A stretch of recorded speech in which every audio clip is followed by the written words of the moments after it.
তুমি কি জানো তুমি যখন কারোর পেছনে তার দোষ বলো তখন তুমি আসলে কি করছো? কল্পনা করো, তোমার সামনে রাখা আছে তোমার নিজের মৃত ভাইয়ের মাংস, আর তুমি সেটাই খাচ্ছ। ভয়ঙ্কর লাগছে, তাই না? কিন্তু আল্লাহ সুবহানাহু ওয়া তাআলা কোরআনে ঠিক এইভাবেই গীবতের উদাহরণ দিয়েছেন। তোমাদের কেউ কি তার মৃত ভাইয়ের মাংস খেতে পছন্দ করবে? সূরা হুজরাত ৪৯:১২। ভাবো, আমরা প্রতিদিন কত সহজে কারোর দোষ বলি, কারোর পিছনে কথা বলি একটু মজা করার জন্য, একটু রাগ মেটানোর জন্য, কিন্তু আমরা বুঝতেই পারি না আমরা কত বড় গুনাহ করছি। এই ভিডিওটা শেষ পর্যন্ত দেখো, কারণ আজ আমি তোমাকে এমন কিছু সত্য জানাবো যা শোনার পর তুমি হয়তো আজ থেকেই গীবত ছেড়ে দেবে, ইনশাআল্লাহ। তার আগে একটা ছোট্ট অনুরোধ, এই ভিডিওটা যদি তোমার হৃদয় একটু হলেও নাড়া দেয় তাহলে এক্ষুনি একটা লাইক দাও। আমাদের টার্গেট ১,০০০ লাইক। তুমি যদি লাইক দাও তাহলে এই বার্তাটা আরও হাজার হাজার মানুষের কাছে পৌঁছাবে। হয়তো তোমার একটা লাইক কারো জীবন বদলে দিতে পারে। তাই দেরি না করে এক্ষুনি লাইক করো আর মনোযোগ দিয়ে পুরো ভিডিওটা দেখো, কারণ পরের অংশে তুমি জানতে চলেছ গীবত আসলে কি, আর আমরা অজান্তেই কিভাবে প্রতিদিন এই ভয়ঙ্কর গুনাহে জড়িয়ে পড়ছি। তুমি কি জানো গীবত ঠিক কোন জিনিসটাকে বলে? অনেকে মনে করে আমি তো সত্য কথাই বলেছি, মিথ্যা তো বলিনি, তাহলে এটা গীবত কেন হবে? কিন্তু শোনো, এখানেই আমরা সবচেয়ে বড় ভুলটা করি। রাসূলুল্লাহ সাল্লাল্লাহু আলাইহি ওয়াসাল্লাম একদিন সাহাবীদের জিজ্ঞেস করলেন, তোমরা কি জানো গীবত কি? সাহাবীরা বললেন, আল্লাহ ও তার রাসূলই ভালো জানেন। তখন তিনি বললেন, তোমার ভাই সম্পর্কে এমন কিছু বলা যা সে অপছন্দ করে, এটাই গীবত। সহিহ মুসলিম। এখন তুমি নিজেকে একটা প্রশ্ন করো, তুমি কি কখনো কারো রূপ, স্বভাব, পরিবার, জীবন নিয়ে এমন কিছু বলেছ যা সে সামনে থাকলে কষ্ট পেত? যদি উত্তর হ্যাঁ হয় তাহলে বুঝে নাও তুমি গীবত করেছ। আর সবচেয়ে ভয়ঙ্কর ব্যাপার হলো, সাহাবীরা জিজ্ঞেস করলেন, যদি সেটা তার মধ্যে সত্যিই থাকে? রাসূল সাল্লাল্লাহু আলাইহি ওয়াসাল্লাম বললেন, যদি তা সত্যি হয় তাহলে তুমি গীবত করেছ, আর যদি মিথ্যা হয় তাহলে তুমি তার উপর অপবাদ দিয়েছ। ভাবো কি ভয়ঙ্কর! সত্য বললেও গুনাহ, মিথ্যা বললে আরও বড় গুনাহ। আমরা অনেক সময় বন্ধুর সাথে আড্ডায়, পরিবারের সাথে গল্পে, সোশ্যাল মিডিয়ায় অজান্তেই কারোর সম্মান নষ্ট করে ফেলি, কিন্তু আল্লাহর কাছে এই গুনাহ কতটা ঘৃণিত তা আমরা বুঝতেই পারি না। তুমি কি ভাবছ গীবত তো ছোট একটা গুনাহ, সবার সাথেই তো একটু একটু হয়ে যায়, তাই না? কিন্তু আজ তুমি এমন কিছু শুনবে যা তোমার হৃদয় কাঁপিয়ে দেবে। রাসূলুল্লাহ সাল্লাল্লাহু আলাইহি ওয়াসাল্লাম এক রাতে মেরাজের সফরে এমন কিছু মানুষ দেখলেন যাদের নখ ছিল তামার মতো, আর তারা নিজেদের মুখ আর বুক আঁচড়াচ্ছিল। তিনি জিজ্ঞেস করলেন, এরা কারা? জিব্রাইল আলাইসাল্লাম বললেন, এরা সেই সব মানুষ যারা দুনিয়াতে মানুষের গীবত করত এবং তাদের সম্মান নষ্ট করত। ভাবতে পারছ, নিজের মুখ নিজেই ছেড়ে ফেলছে শুধু একটা গুনাহের কারণে। আরেকটা ভয়ঙ্কর সত্য শোনো, গীবত এমন একটা গুনাহ যেটা আল্লাহ সহজে মাফ করবেন না, যতক্ষণ না তুমি সেই ব্যক্তির কাছে ক্ষমা চাও যার সম্পর্কে তুমি গীবত করেছ। মানে নামাজ, রোজা, ইবাদত সব ঠিক থাকলেও মানুষের হক নষ্ট করলে সেটা পরকালে থামিয়ে দেবে তোমাকে।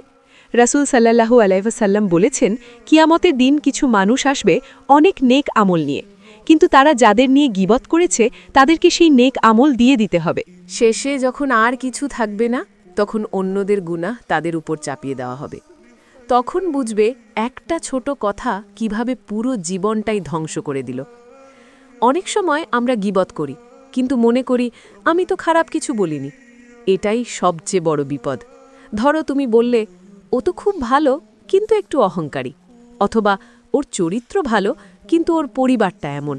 এই কিন্তু শব্দটাই তোমাকে গীবতের মধ্যে ফেলে দিচ্ছে, কারণ তুমি এমন কিছু বলছো যা সে সামনে থাকলে কষ্ট পেত। আবার অনেকে বলে, আমি তো নাম বলিনি, কিন্তু তুমি এমনভাবে ইঙ্গিত দাও যে মানুষ বুঝে যায় তুমি কার কথা বলছো।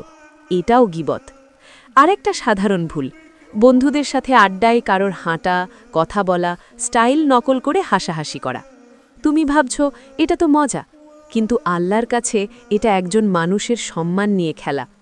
কোরআনে আল্লাহ বলেছেন, তোমরা একে অপরকে উপহাস করো না। সূরা হুজুরাত ৪৯।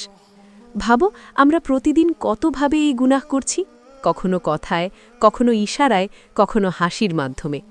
আর সবচেয়ে কষ্টের বিষয় হলো আমরা এটা নরম্যাল মনে করি, কিন্তু আল্লাহর কাছে এটা এতটাই ঘৃণিত যে তিনি এটাকে মৃত ভাইয়ের মাংস খাওয়ার সাথে তুলনা করেছেন। পরের অংশে তুমি জানবে কিভাবে নিজেকে গীবত থেকে বাঁচাবে এবং আল্লাহর কাছে প্রিয় হয়ে উঠবে। এখন প্রশ্ন হলো, আমরা এত বড় গুনাহ থেকে কিভাবে বাঁচব? শুধু করব না বললে কি সম্ভব? না, এর জন্যে দরকার সচেতনতা, নিয়ন্ত্রণ আর আল্লাহর সাহায্য। প্রথমত, কথা বলার আগে থেমে যাও। নিজেকে জিজ্ঞেস করো, আমি যা বলতে যাচ্ছি এটা যদি আমার সম্পর্কে কেউ বলতো, আমি কি সহ্য করতে পারতাম? যদি উত্তর না হয় তাহলে চুপ থাকাই নিরাপদ। দ্বিতীয়ত, যেখানে গীবত হচ্ছে সেই আড্ডা থেকে উঠে যাও অথবা কথাটা ঘুরিয়ে দাও। রাসূল সাল্লাল্লাহু আলাইহি ওয়াসাল্লাম বলেছেন, যে ব্যক্তি তার ভাইয়ের সম্মান রক্ষা করে আল্লাহ তাকে জাহান্নাম থেকে রক্ষা করবেন। তৃতীয়ত, নিজের দোষ নিয়ে ব্যস্ত হও। আমরা অন্যের ভুল খুঁজতে এত ব্যস্ত যে নিজের ভুলগুলো ঠিক করার সময়ই পাই না। হাসান বসরি রহিমাহুল্লাহ বলেছিলেন, যে নিজের দোষ নিয়ে ব্যস্ত সে কখনো অন্যের দোষ নিয়ে ব্যস্ত থাকে না। চতুর্থত, বেশি বেশি জিকির ও ইস্তেগফার করো, কারণ জিহবা যদি আল্লাহর স্মরণে ব্যস্ত থাকে তাহলে গীবতের জন্য সময়ই থাকবে না। আর যদি কখনো ভুল করে গীবত করে ফেলো তাহলে সাথে সাথে তওবা করো আর সেই ব্যক্তির জন্য দোয়া করো, কারণ আজ যদি তুমি নিজেকে থামাতে পারো তাহলে হয়তো কিয়ামতের দিন তুমি বাঁচতে পারবে। শেষ অংশে আমি তোমাকে বলবো একটা শক্তিশালী দোয়া যা তোমাকে গীবত থেকে দূরে রাখবে ইনশাল্লাহ। এখন একটা মুহূর্তের জন্য থেমে যাও আর নিজের জীবনটা ভাবো। আমরা কত মানুষের সম্পর্কে কথা বলেছি, কতবার কারো সম্মান নষ্ট করেছি, হয়তো মজা করে, হয়তো রাগে, হয়তো অজান্তেই। কিন্তু আজ যদি হঠাৎ আমাদের মৃত্যু হয়ে যায়, আমরা কি এই গুনাহ নিয়ে আল্লাহর সামনে দাঁড়াতে প্রস্তুত? ভাবো, কিয়ামতের দিন যাদের নিয়ে তুমি গীবত করেছিলে তারা একে একে তোমার সামনে দাঁড়াবে আর তোমার আমল থেকে নিয়ে যাবে তাদের হক। তখন তুমি চিৎকার করে বলবে, হে আল্লাহ, আমি তো নামাজ পড়তাম, রোজা রাখতাম। কিন্তু তখন হয়তো বলা হবে, তুমি মানুষের হক নষ্ট করেছ। তাই এখনই সময় বদলে যাওয়ার। আজ থেকেই একটা নিয়ত করো, আমি আর কারো গীবাত করব না, ইনশাল্লাহ। চলো একটা ছোট কিন্তু শক্তিশালী দোয়া করি। আল্লাহুম্মা ইন্নি আউযুবিকা মিন শারি সামি ওয়া মিন শারি বাফেরি ওয়া মিন শারি লিসানি। অর্থ, হে আল্লাহ, আমি আমার কান, চোখ এবং জিহ্বার খারাপি থেকে তোমার কাছে আশ্রয় চাই। হে আল্লাহ, আমাদের জিহ্বাকে পবিত্র করে দাও, আমাদের গীবাত থেকে বাঁচাও এবং আমাদের এমন বান্দা বানাও যারা অন্যের সম্মান রক্ষা করে। যদি এই ভিডিওটা তোমার হৃদয় ছুঁয়ে যায় তাহলে একটা লাইক দাও আর শেয়ার করো, যেন আরও মানুষ সচেতন হয়। হয়তো তোমার একটি শেয়ার কারো জাহান্নাম থেকে বাঁচার কারণ হয়ে যাবে।